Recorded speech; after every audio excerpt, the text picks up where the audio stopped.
ကမ္ဘာအေးဆုံးနိုင်ငံများနံပါတ်1ရုရှားဟာကမ္ဘာအေးဆုံးနိုင်ငံတွေထဲမှာထိပ်ဆုံးကပါဝင်ပါတယ်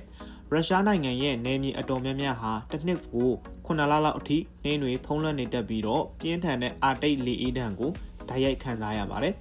ရုရှားနိုင်ငံရဲ့ဆိုက်ဘီးရီးယားဒေသကအိုင်ယာမီကွန်ဆိုတဲ့ရွာဟာကမ္ဘာအေးဆုံးလူနေရပ်ကွက်အဖြစ်လူသိများပြီးတော့အပူချိန်ဟာ-69ဒီဂရီဆဲလ်စီယပ်ကနေ -81.2ဒီဂရီဆဲလ်စီယပ်အထိကျဆင်းမှုတယ်လို့သိရပါတယ်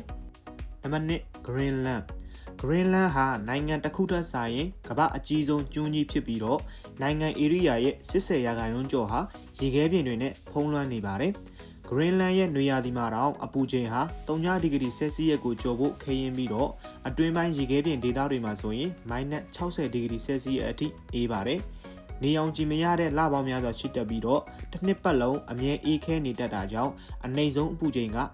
-66ဒီဂရီဆဲလ်စီယပ်အထိရှိပါတယ်။နံပါတ်3ကနေဒါနိုင်ငံဟာမြောက်အမေရိကတိုက်မှာအေးဆုံးဖြစ်ပြီးတော့ရုရှားနိုင်ငံပြီးရင်လူသားတွေဟာဒုတိယအေးဒဏ်ကိုအခံရဆုံးနိုင်ငံလို့တောင်သတ်မှတ်ကြပါတယ်။ကနေဒါရဲ့မြောက်ဘက်အစုံဆုံးဒေသတွေဟာအလွန်အေးပြီးတော့အပူချိန်ဟာ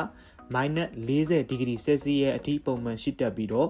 -63ဒီဂရီဆဲလ်စီယပ်အထိအနည်းဆုံးကျဆင်းမှုတွေလည်းရှိခဲ့ပူပါတယ်။ကနေဒါနိုင်ငံသားတွေဟာအလွန်အေးတဲ့ဆောင်းရာသီမှာနှင်းလျှောစီးတာ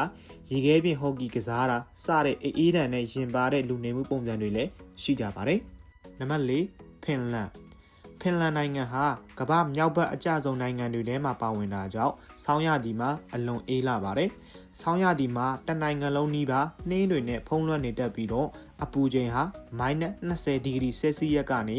-45ဒီဂရီဆဲလ်စီယပ်အထိကျဆင်းတတ်ပါတယ်။ဆောင်းရာသီမှာအမှောင်ထုနဲ့အေးဒဏ်ဟာတစ်ဆက်တည်းဖြစ်နေတာကြောင့်နေကိုလုံးဝမမြင်ရတဲ့ရက်တွေတောင်ရှိတယ်လို့သိရပါတယ်။ဖင်လန်နိုင်ငံရဲ့အနည်းဆုံးအပူချိန်ကတော့-51.5ဒီဂရီဆဲလ်စီယပ်အထိရှိတယ်လို့သိရပါတယ်။နံပါတ်5အိုက်စလန်နိုင်ငံဟာလည်းအလွန်အေးလာပါတယ်။ရာသီဥတုကလည်းခက်မှန်ရခက်ပြီးတော့တရက်ထဲမှာတင်နေပူလိုက်မိုးရွာလိုက်နှင်းကြလိုက်နဲ့အမျိုးမျိုးပြောင်းလဲတတ်ပါတယ်။ဆောင်းရာသီမှာလေတိုက်နှုန်းအရန်ပြင်းထန်ပြီးတော့နှင်းမုန်တိုင်းတွေလည်းမကြာခဏကြုံရပါတယ်။ပင်လယ်ရင်တွေစီးကြောင်းတွေရှိလို့အေးဒဏ်အနေငယ်လျှော့ပါပေမဲ့ဆောင်းရာသီရဲ့အပူချိန်ဟာဗျမ်းမြ